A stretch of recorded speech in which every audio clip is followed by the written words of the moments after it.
17-year-old boy's petition has actually led to, well, the formation of the toughest of the anti-pollution bodies so far, a new air quality commission which will focus specifically on areas around Delhi and northern India. As you can see, the top 10 most polluted cities tonight as well are all across North India. This new Air Quality Commission will have the power to fine any polluting bodies up to 1 crore and also to jail polluters for up to 5 years. This ordinance was cleared in time for the Supreme Court hearing in record haste without even cabinet approval.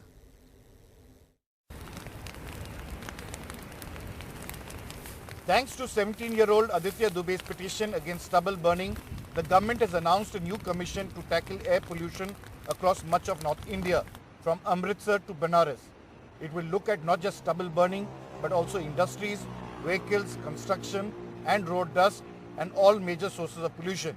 We welcome the speedy enactment of the Commission for Air Quality Management in the National Capital Territory and adjoining areas, Ordinance 2020. Look at India, it's filthy. The air is filthy. 6 days after the US President Donald Trump attacked India for its filthy air, the Supreme Court was informed by the government that it was setting up a commission to monitor air quality. This comes amidst reports that North India's air quality index is amongst the worst in the world. The new commission sets out to eliminate causes of pollution, a statutory authority which has powers other than the existing agencies. It has wide jurisdiction across Delhi, Uttar Pradesh, Punjab, Haryana and Rajasthan.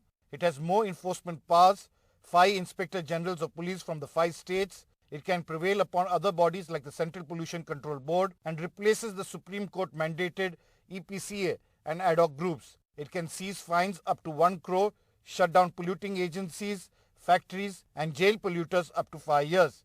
And it can take up complaints from any individual organization against any polluter. However, the Supreme Court says it will examine the ordinances and decide whether it meets its objective of replacing their own Supreme Court mandated committee and help residents of Delhi and adjoining areas get better air quality index. ये दिल्ली और NCR के प्रदूषण को समाप्त करने की दिशा में उठाया गया एक महत्वपूर्ण कदम है। ये कमीशन के पास पूरी ताकत होगी। All the major activities that we need to tackle air pollution, tackling industrial and power plant emissions, finding a long-term solution to stubble burning, all of this requires a political willingness to impose costs on polluters, and the ordinance does not solve that problem. For years, Delhi, Gurgaon, Noida and the whole region has been suffering from toxic air, occasionally cleaned by rain and wind. The new commission has more teeth, but can that ensure blue skies next October and November? With camera person N. Ravi and Arunachal Vaidyanathan, Sunil Prabhu, NDTV.